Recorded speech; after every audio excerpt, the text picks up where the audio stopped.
Nico McBrain just made a speech in which he addressed his reduced playing capabilities after the stroke, the 2024 Future Past Tour setlist, and something else which may actually tell us more about the future of Iron Maiden than may seem at first.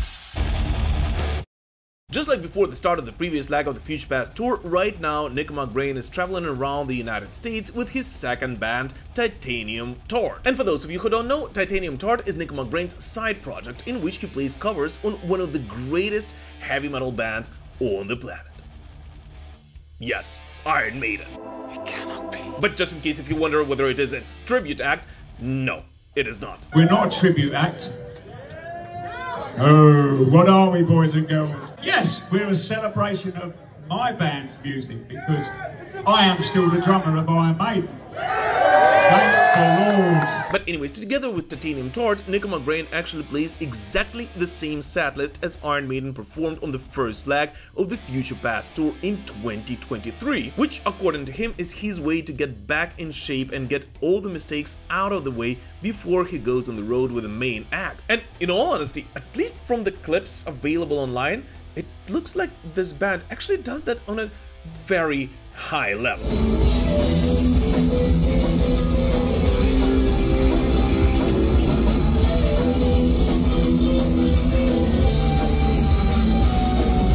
But in addition to simply playing music, since the start of this tour, Nico has also opened up a bit more about the rehabilitation process he underwent after his stroke last year and spoke about how both he and Iron Maiden adapted to the new realities of what Nico McBrain could and could not do anymore. Well, TIA strokes aren't fun. Some people get really bad reactions to them, like paralysed, they can't speak. I couldn't play. I was paralysed on the right side. Now, in order to not make this video 2.5 hours long, I'm not going to simply repeat everything Nico said in the hours of footage available online. I'll just leave some links for you to check out in the description of this video, including the vlog of my dear friends Cap and Harris. But one of the coolest parts about it was when Nico spoke about the band's rehearsal for the song Caught Somewhere in Time, and more specifically its middle section, which because of Nico's stroke he was not able to perform the way he did back in the studio. Now there's a middle section that goes and it's all snare drum on the record. I can't play it. So anyway, Steve turned around to me and I said, okay, I've got an idea. If I do the double on the snare, so it goes single hack, like that. And I played it for him and he went, no. Have you got anything else?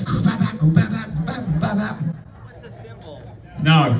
You got anything else? And you know what? It looks like the band actually spent quite a lot of time coming up with all those ideas about how to play that song so that Nico could actually do that, resulting in them all agreeing to actually alter the original one, instead of just using the backing tracks like most younger bands would do, which just once again shows how authentic this band is and why today, almost 50 years later, thousands of metal fans all across the globe rush to the barrier to see Iron Maiden live, even when of course sometimes they cannot play exactly the same way they did back in the 80s. And so we rehearsed it from there on in and we play it straight, which I'm sure 90% of you don't give a fuck about that bit anyway.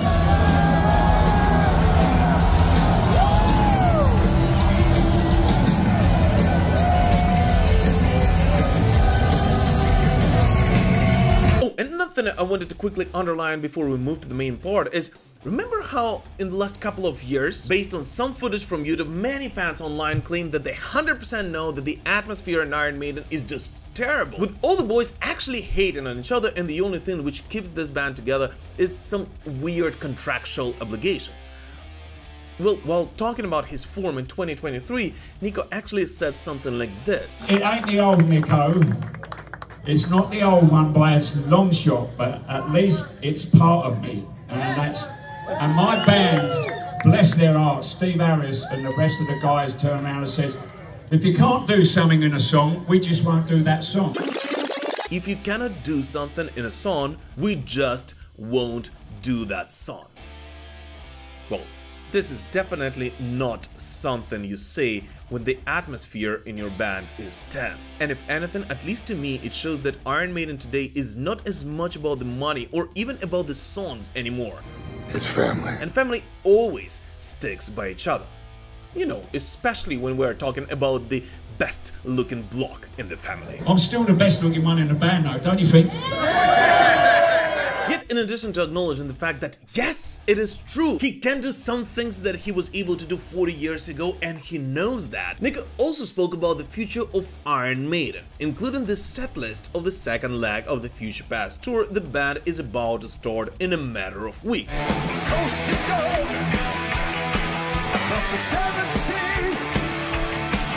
And here, being a responsible fan, I'd like to issue a spoiler alert. So if you're attending the shows in Australia and you would like to be surprised, just skip to the next part of the video. But for everybody else, it looks like on the 2024 leg of the Future Past tour, Iron Maiden are about to perform exactly the same set list they did last year, with absolutely zero changes. So yes, in addition to everything else, that means that all those boys and girls in the Americas, Japan and Oceania who dreamt of receiving a musical history lesson first released in 1986 will finally have a chance to do so this year.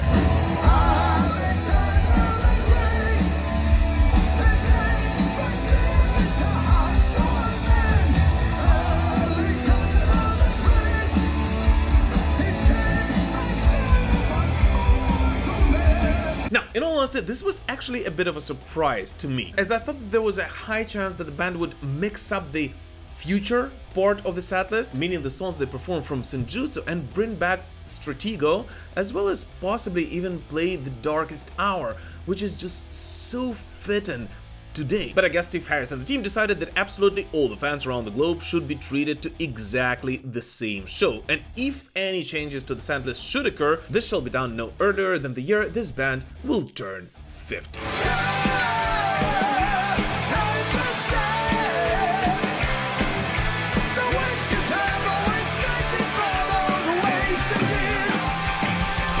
An interesting thing is that this tour, in addition to being a true gift for all die-hard Iron Maiden fans, also happens to be the tour on which Iron Maiden played the least amount of their hits, with arguably only The Trooper and Fear of the Dark being the songs pretty much every metalhead who doesn't know much about Iron Maiden would know. Which now Nico confirmed they will stick with this decision for the next leg, I think may very much be done on purpose and work really well for the promo of the next Iron Maiden tour. As here's the thing, everyone knows that the Future Past tour is a tour for die-hard fans. It is somewhat of a band's gift to their loyal fanbase, who will definitely go out and see it live no matter what. But the truth is that it doesn't really do much for casual listeners. Yes, that's true. But if after this Deep Cuts tour, Iron Maiden will announce something similar to the Legacy of the Beast tour, in which they promise to play their biggest hits, this will actually be a huge selling point for everybody else, allowing them to play even bigger arenas, which I am sure they will announce sometime in the coming months.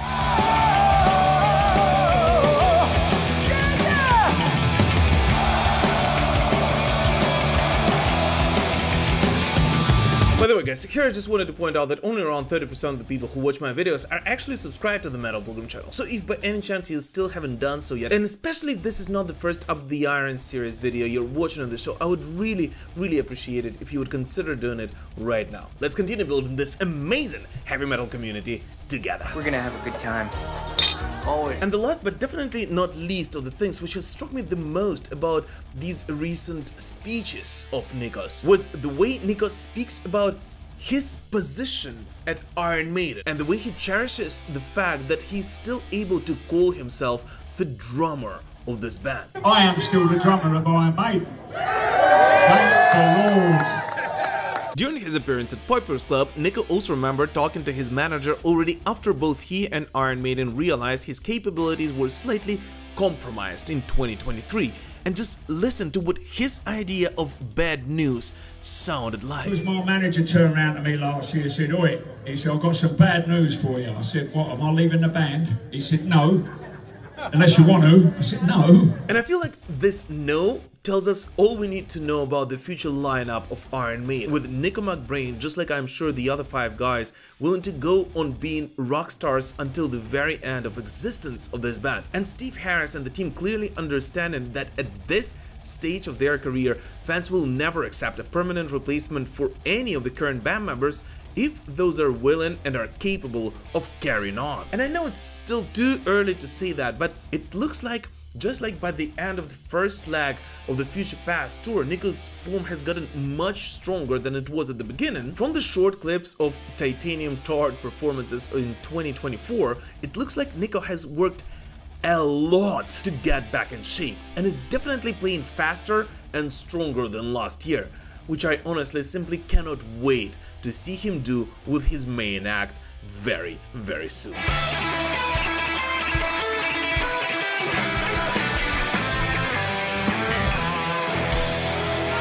But anyways, what do you guys personally think about Nico's recent performance and his speeches? And are you planning to see Iron Maiden on the road in 2024? Please let us know in the comments. Thank you so much for watching the short video, guys, and we will prevail. Slava Ukraini!